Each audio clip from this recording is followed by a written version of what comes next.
Assalamualaikum warahmatullahi wabarakatuh. Waalaikumsalam warahmatullahi wabarakatuh.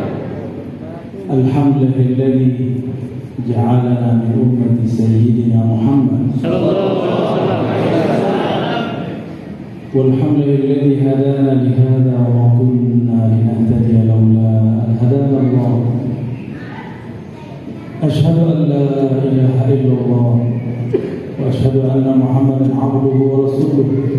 Allahumma shalli ala sayyidina Muhammad wa ala alihi wa ashabihi wa li baitihi wal mahdi khalifatihi wa sallam. Amma ba'du. Para pimpinan Formaja dan mantan dekat tinggal tanggal M. Maka saya bilang tadi penting jangan jadi mantan sufi, mantan orang nakal boleh, mantan preman boleh, mantan beriman nggak boleh, ya. Mantan pemaksiat bagus, tapi mantan taat tidak boleh, ya. Semoga Allah jadikan kita dalam ketaatan zahir dan batin. Dalam satu kesempatan baginda Nabi Muhammad SAW ditanya oleh seorang, wahai Rasulullah, ajaran Islam itu banyak sekali, aku pusing. Dia pengen ringkas. Tolong dong ajarkan kalam yang paling sederhana. Hadis ini hadis sahih. Lalu Nabi mengatakan, Qul amantu billah tsumma istaqim. Katakanlah aku percaya kepada Allah, lalu beristiqamahlah. Coba lihat kalam Nabi. Ini hadis Sahih Bukhari, Sahih Muslim, ada semaknanya semuanya. Dua riwayat ini ada dalam dua kitab dengan lafaz berbeda-beda. Percaya itu adanya di mana? Di qalbu. Apakah tamatan pasca sarjana lebih kuat imannya daripada tamatan pesantren? Ada nggak jaminan? Kenapa? Karena sekolah itu untuk fikr, al-fikru, akal. Akal kita sekolahkan. Kenapa qalbu tidak disekolahkan? Maka perlu ada matan. Maka saya sampaikan selamat bagi adinda, teman-teman, kakanda, saudara, sahabat semua yang sudah berkhidmah untuk thariqah.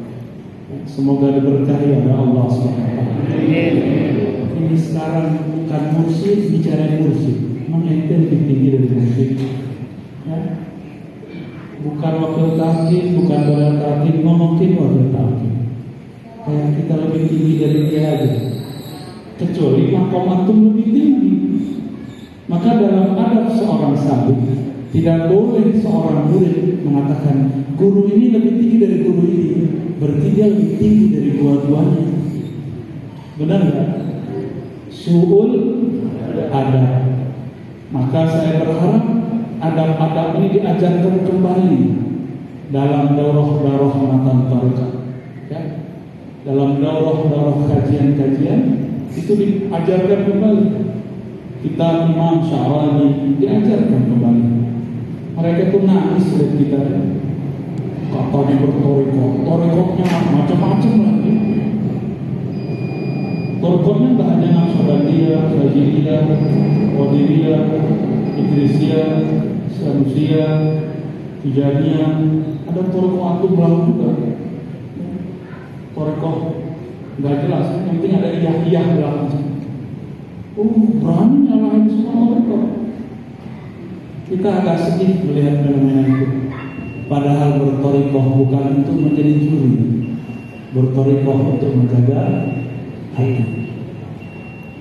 Kita kembali ke hadis Nabi itu. Apa kata Nabi? Qul amantu billah tsumma istaqim. Katakanlah aku percaya. Percaya di mana? di kolbu. Berarti kalam ini adalah kalam untuk pewaris kolbu. Yang ngurusin kolbu orang kampus atau orang santren atau orang tarekat. Santren ini belum tentu. Santren ya paling apa ya? Paling tinggi bahsul masail, akal juga. Maka antum kalau pinter bahsul masail, nggak belajar kolbu pasti sombong. Itu kelihatan di wajahnya, nggak bisa dibohongin. Orang sombong itu kan di kolbunya, diterjemahkan oleh mimik wajahnya. Saya ini mantannya, dulu depan filsafat terus, belajar hadis, debat hadis mulu, masuk tarekat, debat tarekat terus. Akhirnya kita bertanya, maksud beragama itu apa? Ketemulah hadis itu, ternyata hadis itu ada di Al-Baqarah. Padahal hadis itu tadinya di kitab-kitab sahih. Hadis yang ringan dikatakan, tapi berat bagi orang yang tidak paham. Ini kata berat ini orang-orang salah paham juga. Banyak saya dengar orang mengatakan bertorekat itu berat. Berat kalau pakai fikroh. Kuliah berat bagi anak SD, benar nggak? Benar. Disertasi berat bagi anak S2, benar. Tesis berat bagi anak SMA, benar. Bagi anak S1-nya berat. Terus yang gak berat gimana? Pasangkan sesuatu pada tempatnya. Kalau persoalannya persoalan ilmuwan, keilmiahan, pakai akal, gak berat. Kalau persoalannya persoalan kolbu, persoalan fuad, pakailah hadis ringan semua. Ini azan. Kita lanjut ya. Kita pakai hadis yang lain ya. Kalau santri kan tahu boleh mentakbir sholat kan? Benar nggak? Orang baru hijrah nggak ngerti azan langsung sholat. Kalau nggak sholat berarti ente kurang Islam. Itu ngaji dari mana? Itu lagi tren sekarang ya. Ini yang berhijrah nih, nanya orang pesantren ya. Kami di pesantren dulu benar nggak berarti kita ngaji dulu ada waktu afdal, ada waktu ikhtiar, benar ya? Kita ambil waktu ikhtiar ya. Sebenarnya saya sudah jamaah, antum yang belum. Tapi syaratnya satu, nanti jamaah ya. Nanti jamaah. Sebelum jam 4 lah kita lihat. Insya Allah. Jadi syaratnya boleh takhir, tidak sholat di awal waktiha, yaitu berjamaah. Dan hadisnya banyak. Nabi itu kalau melihat orang sedikit dia tungguin. Maka kalau sudah pernah ke luar negeri melihat berbagai mazhab, di Turki dia kan paling gampang di Turki, negara yang paling terbuka sekarang. Itu sholat subuhnya 15 menit sebelum subuh. Azannya setengah jam setelah masuk. Saya datang kerajinan jam 3. Bengong di Masjid Ayyubiyah. Masjid Ayyubiyah ini Masjid Sayyidina Abu Ayyub Al-Ansari, mewakaf Masjid Madinah. Tidak tinggal di Madinah, dia merantau ke Turki berjuang di sana. Jadi nggak ada syak ya, biasa. Kita terakhir sholat sampai jam 4 insya. Tapi syaratnya kalau benarnya orang tarekat juga sih sholatnya hajinya berjamaah. Baik. Perintah aman tuh, katakan aku beriman. Lalu istiqomah. Nah, saya tanya lagi, istiqomah itu amal apa? Amal zahir atau batin? Dimulai dari mana? Apa arti istiqamah? Istaqama yastaqimu istiqamatan. Dari kata qama yaqumu qiyamah. Apa arti qama? Berdiri ya, melaksanakan. Kan qama juga bisa melaksanakan. Qama ala wazifati. Dia melaksanakan tugas-tugasnya. Aqama shalah, dia berusaha menunaikan sholat. Istiqomah itu boleh saya artikan berusaha teguh. Berusaha teguh. Koma itu kan tetap berdiri, tetap lurus. Itu artinya istiqomah. Yang lurus itu di hati atau di badan? Badan udah bengkok nih. Zikir ngantuk duluan. Kata Kiai, zikir 165, baru 10 udah ngomong. Ya? Kata Kiai baca ya Latif 129, ya Latif enggak. Ya memang yang penting mau mulai daripada tidak sama sekali. Ini ada sebuah kisah yang jarang kita dengar, tapi saya tidak mau berkisah. Kesimpulan kisahnya, pengarang hikam, masih ingat siapa?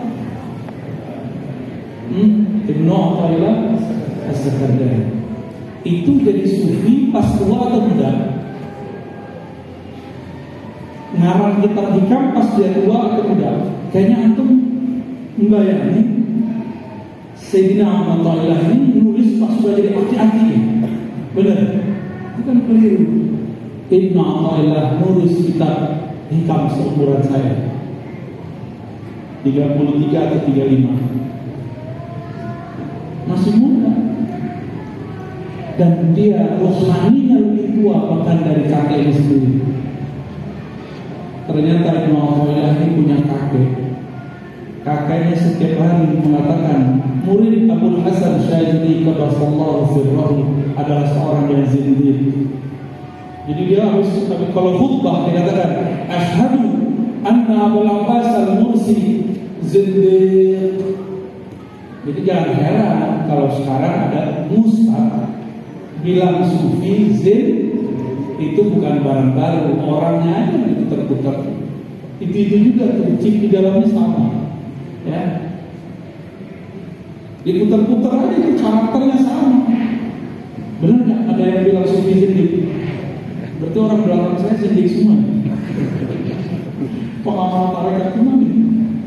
Tarekat jalan lain.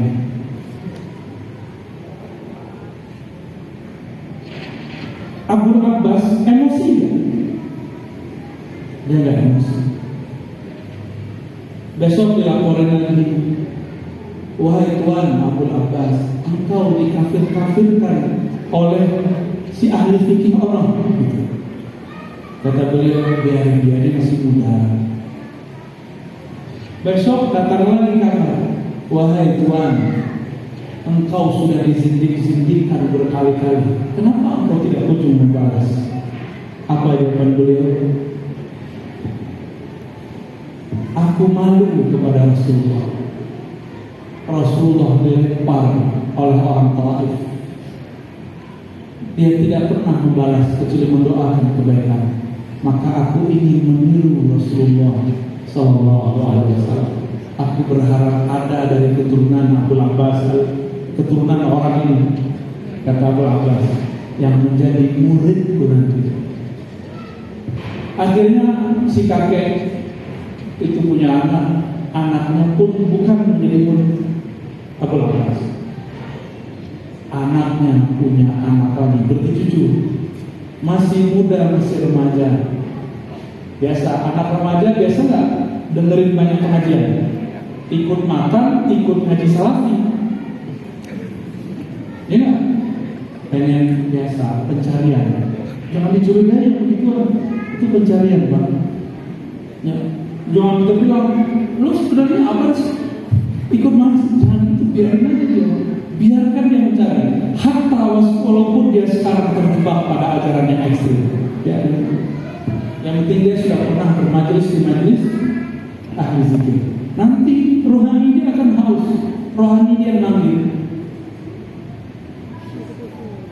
Kita yang ngaji fikih, ngaji hadis, jibur tiap hari, bosan juga kok ngomong sohah, waktu sunnah, bid'ah, capek kan? Bosan.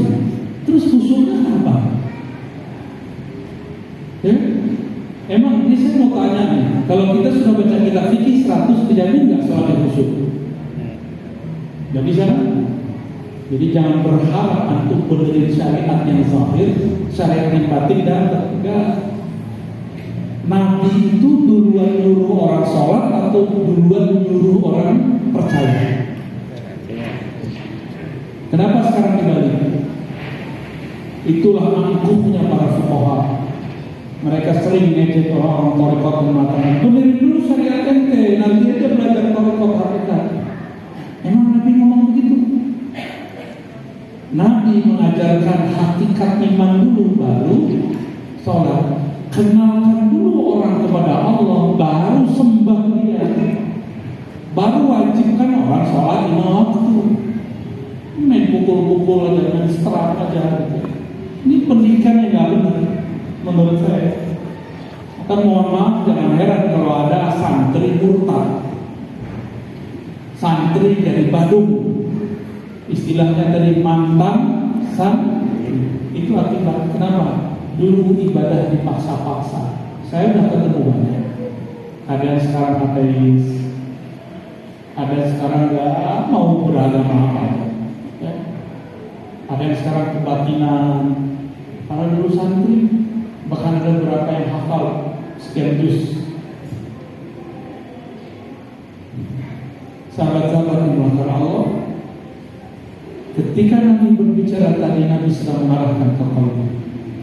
Di hadis yang lain beliau berkata kepada Sayyidina Anas, "Ya ghulam, in istata'ta an la taj'al fi qalbika ghishan 'ala ahadin faf'al."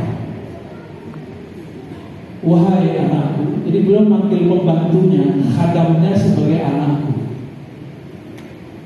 Nabi itu tidak membangun barrier jarak dengan pembantunya.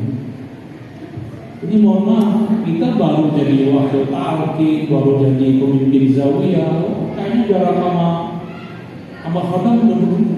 Yang hikmah, biarkan dia hikmah, tapi kita nggak boleh membangun barrier itu. Biarkan mereka tawadhu, tunduk, tapi kita nggak perlu membangun itu pada diri kita sendiri. Kita biasa-biasa aja. Ya. Apa kata Nabi? Wahai anak, Nabi panggil pembantunya anak. Ada nggak di dunia ini orang yang manggil pembantunya anak? Nggak ada, baru Nabi. Baru Nabi Muhammad SAW. Jika engkau sanggup tidak menyimpan di qalbumu sedikit saja ghish. Apa itu ghish? Ghish itu artinya sesuatu yang menutupi kebeningan qalbu. Apa saja. Bisa jadi kebencian, suuzon. Coba antum masuk ke zawiyah tarekat, orang suuzon di sini. Gitu. Makomnya belum tinggi, udah berani gitu. Kita masuk ke dunia tarekat kok malah ketemu orang jadi curi dan di hatinya ada kotoran itu yang disebar-sebar. Mending gak bertarekat kalau gitu. Berarti ada yang salah di tarekat. Ternyata tarekat ini terbagi dua. Ingat-ingat ya, tarekat ruhiyah, tarekat nafsiyah. Nih, dua hal yang beda nih. Ada dua tarekat kepada Allah. Yang 40 itu yang sudah diibarkan oleh, diikrarkan, ditakrir oleh Jatman, itu tetap masing-masing tarekat di dalamnya ada dua unsur. Tarekat apa ada? Di dalam satu tarekat ada dua jalan. Ada jalan nafsiyah, ada jalan ruhiyah. Jalan nafsiyah itu ngurusin nafs. Nafs ini berkaitan dengan jasad. Jasad ini terdiri dari 4 unsur anasir alam. Ada air, api, apa lagi? Udara, tanah. Jadi dia punya karakter yang kadang-kadang kita nggak bisa kendalikan. Api, maka kalau lagi emosi, badan panas nggak? Ada kompor di dalam. Kita makan, panas nggak? Ternyata ada pergerakan di dalam tubuh, pembakaran. Padahal nggak ada gas di dalam itu. Nggak ada kompor gas kan? Nggak ada. Saya mau tanya, ada yang lagi zikir terus merasa badannya merinding, karena nggak bisa tahan. Benar ada? Berarti anasir airnya lagi muncul. Ada yang lagi zikir tiba-tiba melayang, buka mata bukan di tempat duduk tadi.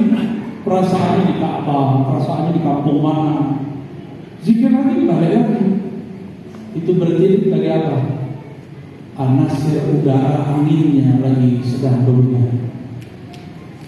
Tapi ada anasir tanah, pengennya diem aja. Kadang-kadang badan kayak jatuh, gitu ke bawah. Benar? Ada yang pernah zikir? Nah, kalau nggak pernah belajar zikir kolbu nggak akan dapat. Nggak akan dapat. Zikir minimal lataif namanya. Lataif an-nafsiyah as-sab'ah itu nama lengkapnya. Tapi di YouTube sama di Google ditulis zikir wali kutub. Ya salah, belum. Itu bukan zikir wali kutub. Kalau kutub kupret ya tinggi amat. Ente cuma ngamalin itu jadi wali kutub. Betul, dulu ada wali kutub. Sebelum dia jadi kutub, zikirnya itu. Setelah jadi kutub, dia nggak perlu lagi zikir itu. Zikir wali kutub satu nafas naik, satu nafas turun. Itu wirid dia. Kalau enggak wali apa? Kutub, ya.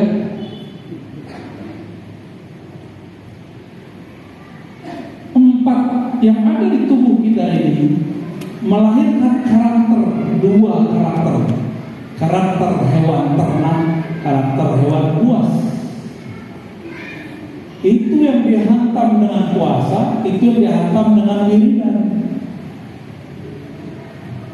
Kalau di kampus supaya muncul rasa atau sikap kritis, ada makalah dipresentasikan lalu diuji oleh temannya, diuji oleh dosennya. Puncaknya nanti ada tulisan ilmiah di akhir. Itu ujian semua. Orang mau naik akal aja ujiannya, masa nafsiyah nggak diuji? Ujian nafsiyah apa yang paling berat? Tadi ada 2 karakter ya? Dari 4 unsur tadi ada 2 karakter. Karakter hewan ternak. Hewan ternak ini apa karakternya? Tamak ijazah itu masuk. Belum sempat namanya Haji Syekh. Kalau dia jadi kalau bab hadis boleh, tapi bab tarekat nggak usah banyak-banyak. Jadi antum kalau bab tarekat nggak usah banyak-banyak ijazah. Sedikit diamalin afdal daripada 1000 ijazah satu pun tidak diamalkan. Terus pamer, saya dapat ijazah Syekh fulan. Terus kenapa? Ente jadi wali dari ijazah? Nggak ada rumusnya, nggak ada kaedahnya. Man jama'al ijazah wal asani wasala ila Allah wa nala ila al-wilayah al-kubra. Gak ada, itu kaedah-kaedahan itu. Itu nafsiyah, tamak. Cuma sekarang tamaknya tamak ijazah. Kalau orang hewan murni, dia tamakkan. Sekarang udah naik dikit tuh ujiannya, bisa ngelewatin selamat. Berarti bisa naik ke atas. Jadi puasa itu bagian karakter apa? Hewan ternaknya masih dominan, maka perlu puasa. Jadi kalau sudah ada itu karakter, nggak perlu dipuasain lagi, kecuali di waktu-waktu yang penting aja, terutama yang wajib. Itu Ramadan, jangan kebablasan juga. Kecuali antum mengamalin puasa Daud, ya? Boleh. Nabi Daud wajar, istrinya 100 tertulis di Quran, gundiknya 900. Maka beliau harus puasa, karena puasa itu salah satu alat takwiyah. Jangan diterjemahin. Baik. Kalau karakter ini sudah oke, baru naik ke karakter kedua. Apa karakter kedua? Jadi puasanya bukan puasa zahir saja, sudah masuk ke puasa emosi. Karena yang kedua itu karakter hewan buas. hewan buas. Itu nggak cukup diobati pakai zikir. Dia harus diobati dengan ngaji sifat-sifat Nabi. Jadi kenapa orang belajar thariqah masih emosional? Karena zikir nafsiyah bahimiyahnya mungkin selesai, tapi di zikir sibaiyahnya belum selesai. Dia zikir tapi tidak kemudian diinstal keilmuan dalam dirinya. Maka orang ini harus mempelajari sifat-sifat kenabian. Maka perlu ikut majelis maulid, dengarkan kisah-kisah kesabaran para nabi, kesabaran para wali, seperti tadi Abdul Abbas Al-Mursi. Ini baru diserang dikit, kembali menzindik-zindikkan orang. Saya diam, beberapa lama saya diam, Pak. Apalagi kalau yang nyerang itu sesama thariqah, saya diam. Ini saya sebut aja ya. Sebelumnya ada teman-teman Tijani nyerang saya. Tapi karena itu saudara kita, saya diamin aja, udah biarin aja, dia salah paham sama saya. Saya kan pencinta Sidi Ahmad Tijani. Dalam tawassul zikir saya itu ada Sidi Ahmad Tijani, ada Sidi Abdul Hasan Syazili, ada Sidi Syekh Al-Qutub Rabbani, Syekh Abdul Qadir Jilani, ada Sidi Syekh Muhammad Bahadir Shah Naqsyabandi, ada Sidi Syekh Ahmad Rifai, Muhammad bin Ali Samad. Itu saya baca dalam tawassulan saya semua. Tapi mereka suka biasa mungkin pembisik-pembisik, tapi saya nggak balas. Tapi kalau musuh sufi yang mencoba melawan kita, ya saya tanggapin juga. Setelah diam beberapa bulan, ya. Udah tonton terus di anjing-anjing, di WA di anjing-anjing. Dia nantar debat pakai anjing, kita jawab nggak? Yang kita nggak jawab lah berarti. Ini ya tadi. Saya kalau ngomong ke orang, anjing, berarti saya sama dengan dia. Paham? Karena kacamata anjing lah yang melihat orang anjing. Yang bilang wali gila, berarti dia sebenarnya gila. Ya jangan ngomong-ngomong gitu, gawat. Kita nggak tanggepin. Kita nggak tanggepin, dibilang kita nggak berani ketemu. Ya kita jawab. Alhamdulillah ikhwah kita banyak, baik Kalimantan Timur Tengah atau Timur Timur. Itu nggak rela saya debat. Mereka nggak rela. Udah kami aja ngadepin. Tapi ya sesekali boleh kita jawab ya. Tapi saya tidak ada niat apa-apa. Karena kalau saya tanggapin dengan emosi juga, berarti sibaiyah saya belum selesai. Paham? Ya? Sibaiyah, arti sibaiyah karakter buas, nyala, ngata-ngatain orang, nganjing-nganjingin orang, babi-babiin orang. Itu karakter itu. Ya. Ya, kira-kira ada tokoh mereka bilang orang mentaklid seperti binatang ternak. Saking bencinya dia sama orang taklid.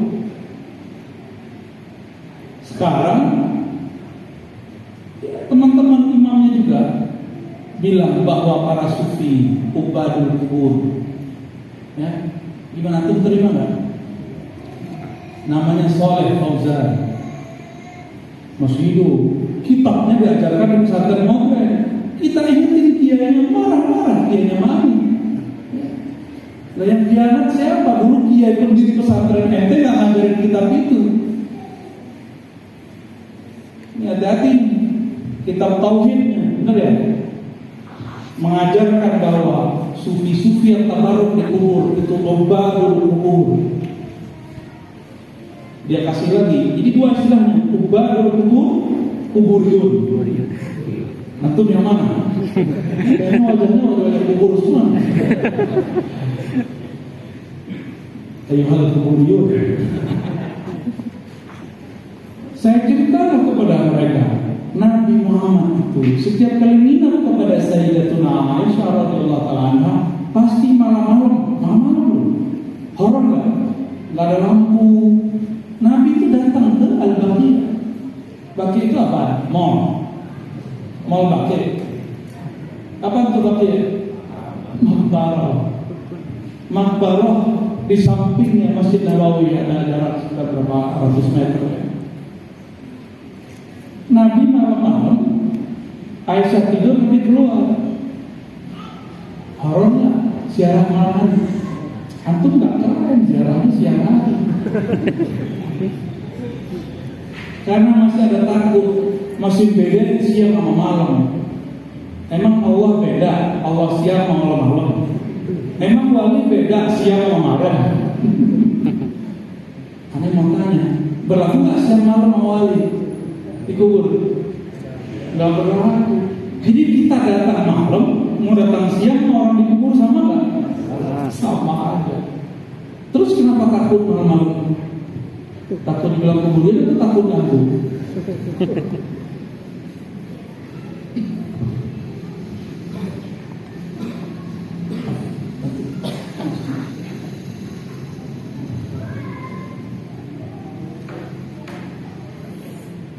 Nabi SAW masuk ziarah tengah malam. Kuburin nggak? Kuburin nggak?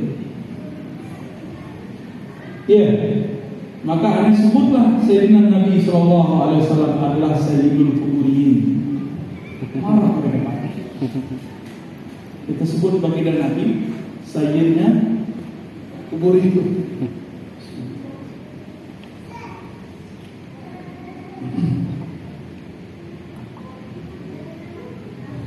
Baik, kembali ke karakter apa tadi? Siba. Nah, ini karena mereka ini hijrah zahirnya, jenggotnya hijrah. Ini punya jenggot, aku punya jenggot. Tapi kalau punya lebih baik ya. Ini karena guru saya berjenggot. Guru saya ahli hadis, Syekh Ali Mustafa Yaakob berjenggot. Guru saya Syekh Hasan itu mengajarkan akidah dan usul fikih itu berjenggot. Tapi dosen saya di UIN cuma satu yang berjenggot, Kiai Saifuddin Amsir. Ada yang pernah dengar? Kiai Betawi, murid Syekh Yasin Al-Fadani, beliau berjenggot. Ada orang yang sudah hijrah zahirnya. Tadi celananya di bawah mata kaki, sekarang udah naik. Bagus, gak apa-apa ya. Mirip-mirip orang Korea kan. Opa. Lumayan menghemat kain. Tadi gak sholat 5 waktu, sekarang dia sholat 5 waktu. Zahirnya sudah hijrah, tapi karakter sibaiyahnya belum dihijrahkan. Akhirnya kalau dulu dia membuli temannya yang tidak ikut gaul dengan dia, sekarang dia membuli orang yang berbeda faham dengan dia. Beda tipis saja. Karena baru yang hijrah zahir, batinnya belum hijrah.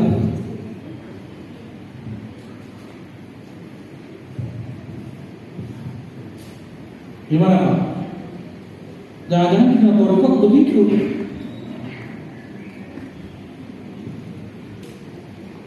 Tapi rata-rata orang torikot selesai di bidang ini. Karena dibakar terus dengan zikrullah, dilemahkan dengan puasa. Itulah maksud Nabi mengatakan, jika ada orang meramu atau mengata-ngatain atau syatama, falyakul inni sha'im, katakan aku sha'im. Apa hubungannya tidak membalas cacian orang, tidak membalas bentakan orang dengan puasa? Puasa di situ puasa dari karakter itu diturunkan dalam thariqat, jadinya puasa emosi. Maka caranya mutih. Di mutih itu bukan bid'ah, itu bagian dari cara menetralkan. Yang biasanya buas itu hewan bukan? Ada nggak pohon yang buas? Ada nggak tumbuhan yang buas? Apa yang kita makan dari karakter?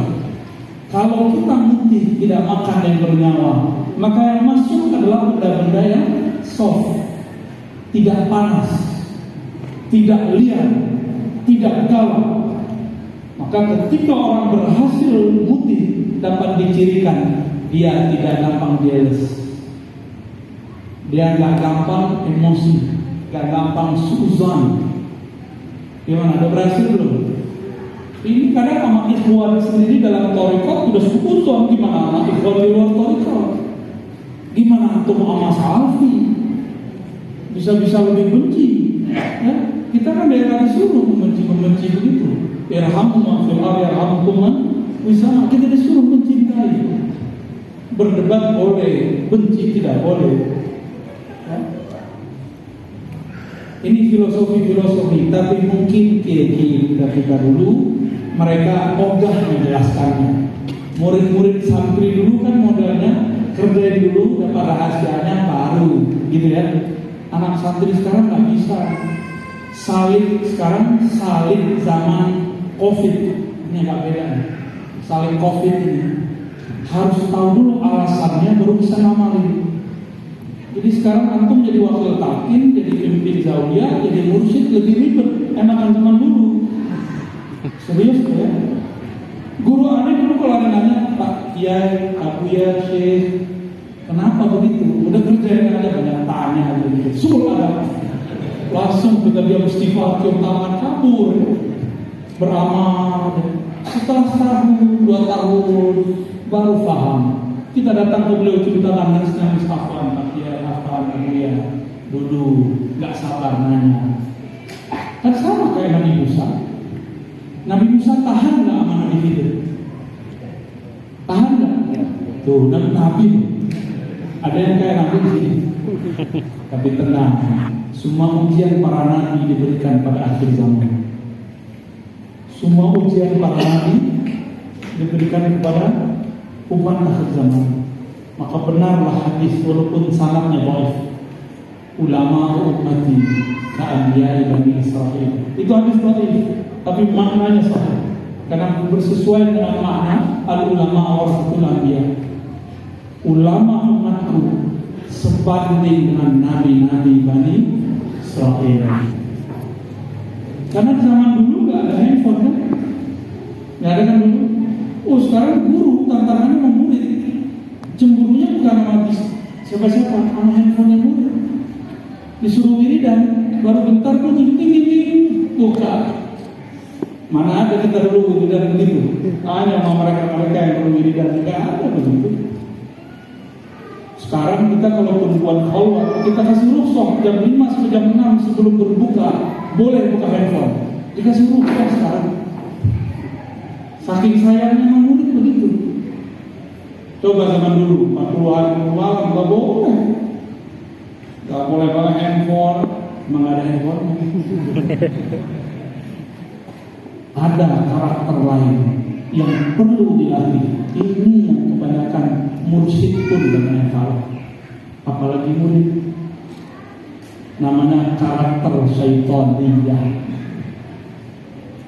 Syaitan itu dia nggak banyak makan, dia nggak perlu makan karena dia sejenis dengan malaikat. Kata Imam Tabari, malaikat yang kamu kenal sekarang itu izzatun nur, tercipta dari izzah nur Allah. Sedangkan Azazil yang sekarang jadi iblis itu dicipta dari izzatun nar. Beda waw sama alif. Ya. Beda waw dengan satu lurus satu bengkok. Izzahnya nar. Api ada cahaya enggak? Cahaya bersumber dari cahaya yang lain. Iblis itu beribadah puluhan ribu tahun di surga sehingga dipercaya Allah menjadi harithul jannah. Keluar SK-nya. Apa arti harithul jannah? Penjaga surga. Jadi Sayyidina Ridwan itu penjaga pintu, tapi di dalam kepala tata usahanya adalah jangan namanya bukan iblis, Azazil. Itu nama surganya. Kenapa? Karena hampir semua torekot para malaikat dia punya. Nah, hati-hati. Iblis itu kompilator ijazah semua amalan malaikat, mulai dari malaikat bumi sampai ke malaikat 7. Langit ke-7 dia punya semua zikirnya. Karena malaikat bumi paling sekiranya subhanallah, subhanallah, wow, dan dia melewati. Jadi kalau kita mau jadi wali Allah dengan wiridan saja, ini bukan menyuruh berhenti wiridan. Kalau cuma ngandelin wiridan, nanti datang Syekh Abdul Qadir Jilani palsu, mursyid palsu datang. Wahai anakku, kamu sekarang jadi wali. Kamu pewarisku, makommu lebih tinggi dari mursyidmu. Besok-besok tangannya mulai begini kalau gurunya sedang ngasih mau'izah, karena makomnya lebih tinggi daripada guru.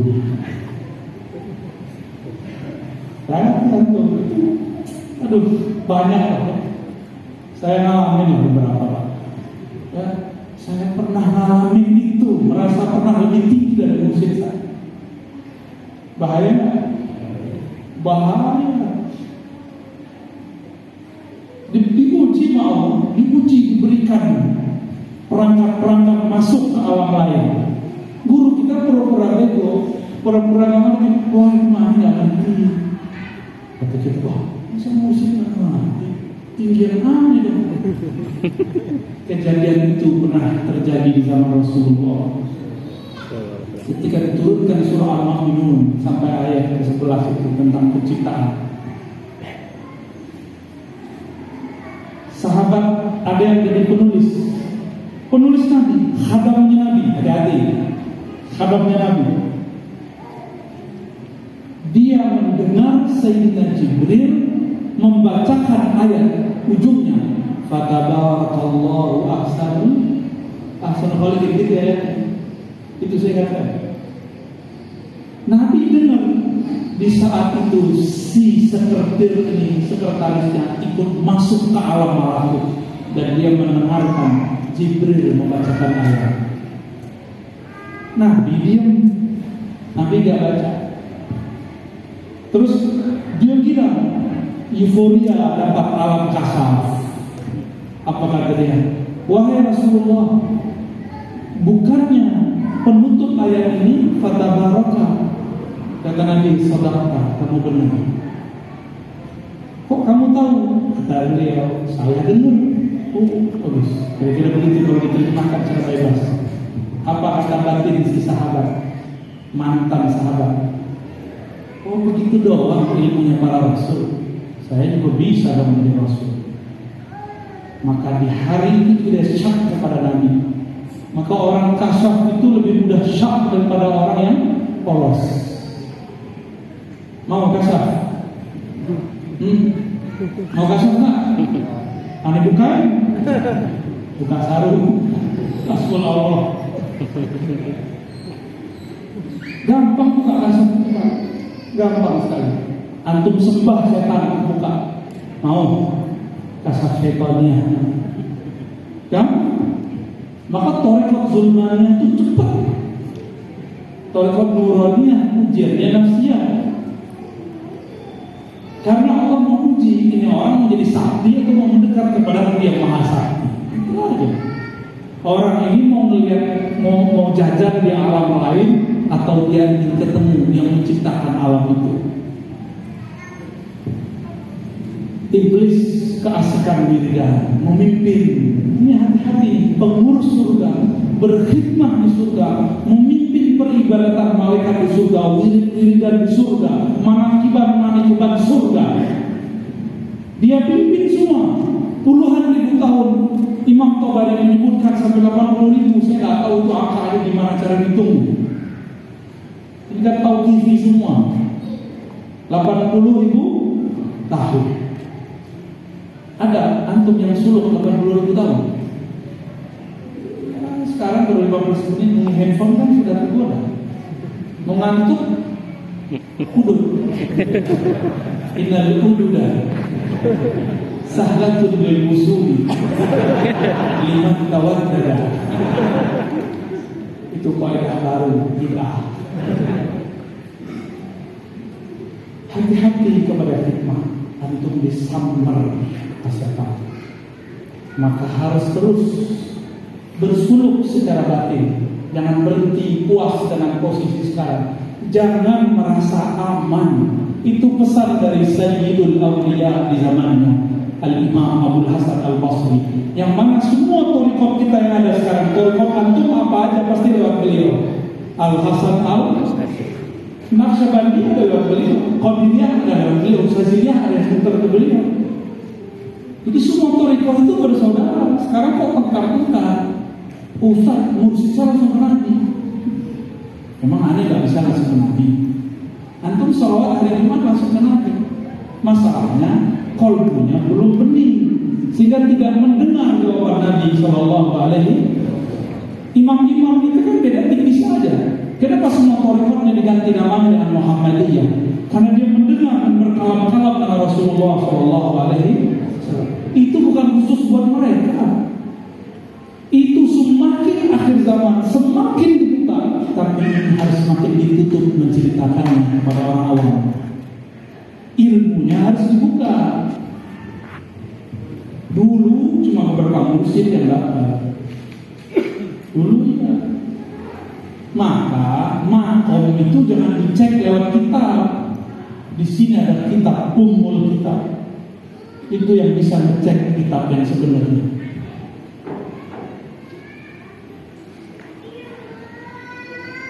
Man amina minan nifaq fahuwa munafiq. Kata Al-Hasan Al-Basri, jangan kamu pernah merasa aman dengan posisimu hari ini sehingga kamu merasa tidak akan munafik. Orang yang merasa aman dari kemunafikan, dialah yang munafik. Maka kita mau khidmah di mata, mau khidmah di zawiyah, di surau, di tarekat, di cabang, di apa, niat khidmah. Oh, atasan kurang perhatian. Emang antum mau cari perhatian atasan atau mau cari perhatian Allah?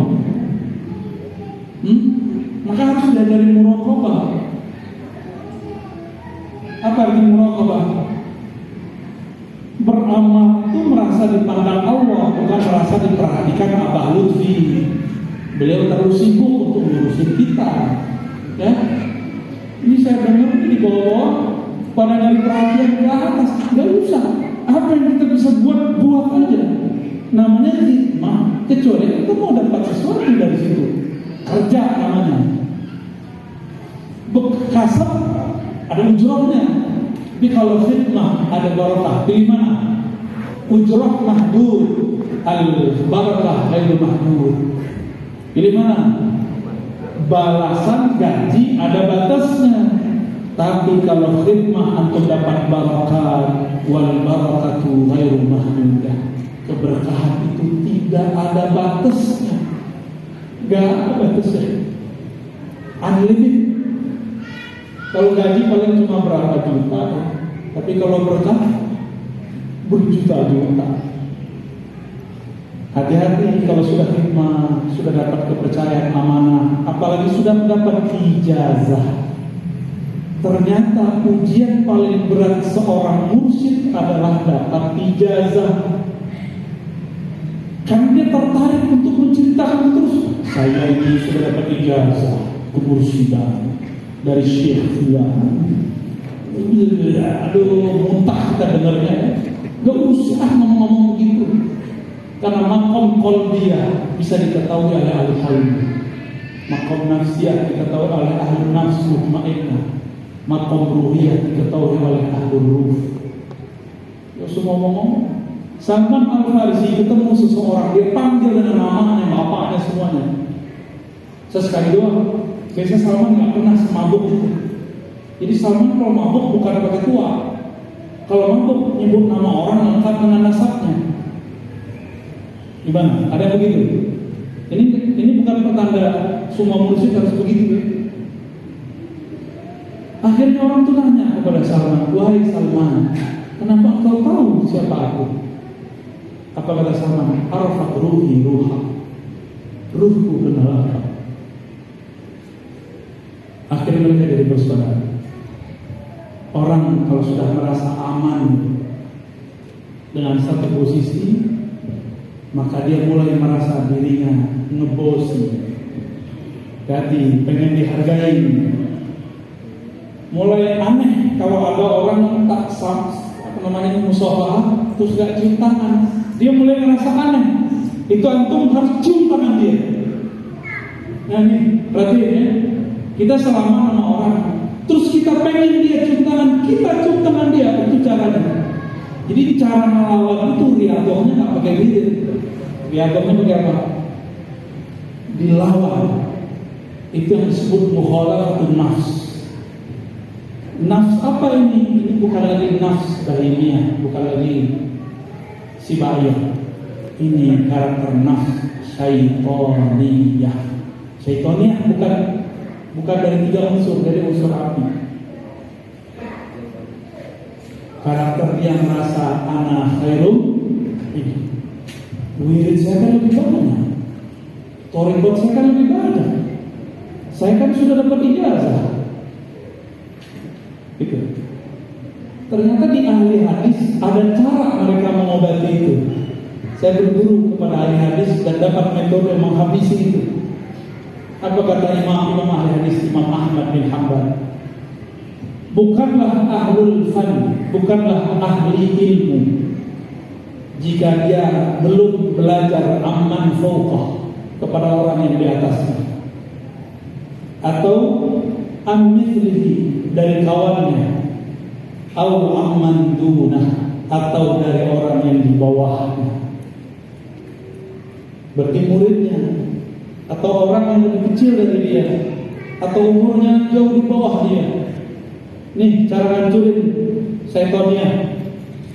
Berguru ke orang tua, berguru ke orang yang sesama, berguru kepada yang lebih muda. Mau kembali? Ya. Ada teman kita dulu sama-sama pernah main pasir, pojok-pojokan, sekarang jadi musik. Antum terima? Emang kalau nggak terima urusannya apa? Terima nggak? Harus terima. Dia sekarang jadi orang hebat, itu kan terima. Si iblis ini menurunkan beberapa karakter. Tolong diingat. Satu, merasa khairiyah, merasa lebih baik. Yang kedua, merasa amniyah, merasa aman. Yang ketiga, merasa kibriyah. Kibriyah itu harfiahnya senioritas, tapi secara maknawi sombong. Tapi secara harfiah kiber, artinya apa?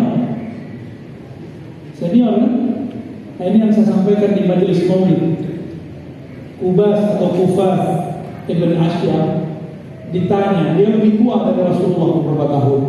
Ketika tahun gajah dia menyaksikan kejadiannya, ditanya, ente lebih akbar am Rasulullah akbar? Apa jawaban beliau? Dia selamat dari karakter syaitani. Ya, apa jawabannya? Rasulullah SAW akbar. Rasulullah itu lebih besar, lebih tua, tapi aku akbar maulida. Secara lahir aku lebih tua, tapi secara umum, secara kemuliaan, secara spiritual Rasulullah yang lebih tua. Sallallahu alaihi wasallam. Itu Ibn Asy'ab mengerti adab-adab kepada Nabi Sallallahu alaihi wasallam.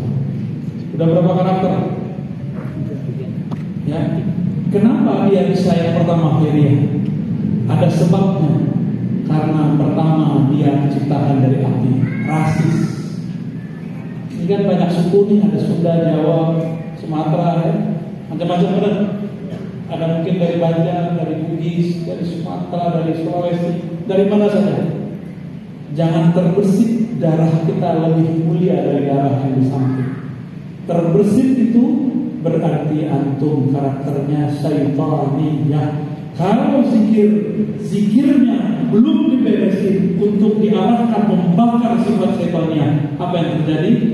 Bertambah banyak zikir, bertambah sombong. Apa kata dia? Yang ahli thariqat itu orang kampung kita aja. Di luar kampung kita nggak ada yang ngerti thariqat ini. Lalu misalnya, ya. Ya hati-hati muncul begitu. Apalagi sifat khairiyah ini penyebabnya banyak riyadhah, tapi tidak diiringi ma'rifatnya. Jadi riyadhah tanpa ma'rifat setan. riyadhah tanpa maka sekarang kita balik kalau ngaji tasawuf, diberi dulu si murid ilmu ma'rifat supaya ma'rifat tajam buatkan dalil sehingga muncul keyakinan yang bulat, namanya ma'rifat. Ilmu-ilmu hujah-hujah ini disebut hakikat. Jadi ilmu-ilmu yang munculkan keyakinan yang bulat disebut ilmu berarti hakikat itu belum selesai. Iblis itu ahli hakikat. Ini contoh iblis ngomong, ahli hakikat iblis. Ini terakhir yang mau saya sampaikan. Apa kata iblis? Ya Rabb, bukankah aku ini ciptaanmu juga?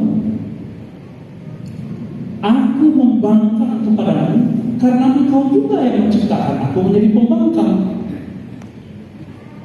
Kalau ada anak antum ngomong gitu gimana?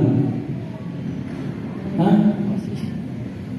Saya membangkang ini karena engkau juga yang menciptakan. Berarti iblis ini sudah salah sekian kali, dia tambah lagi kesalahan dia. Menuduh Allah yang salah menciptakan dia. Salah bapak nih ngelahirin saya, gitu kan?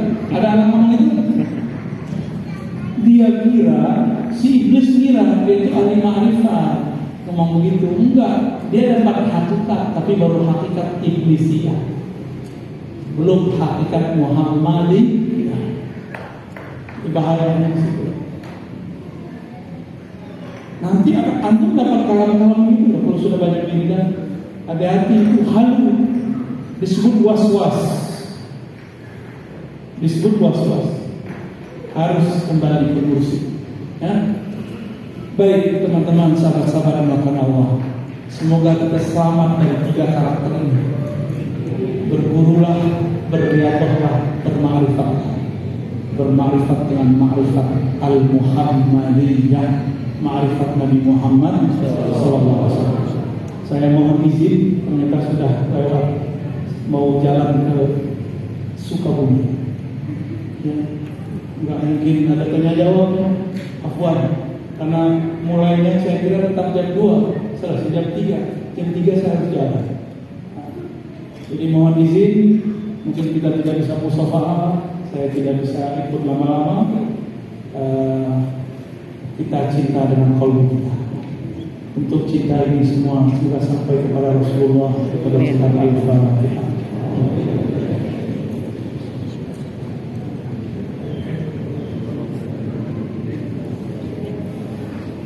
Allahumma shalli ala sayyidina Muhammad. Subhanakallahumma wa bihamdika, asyhadu an la ilaha illa anta, astaghfiruka wa atubu ilaik. Assalamualaikum warahmatullahi wabarakatuh.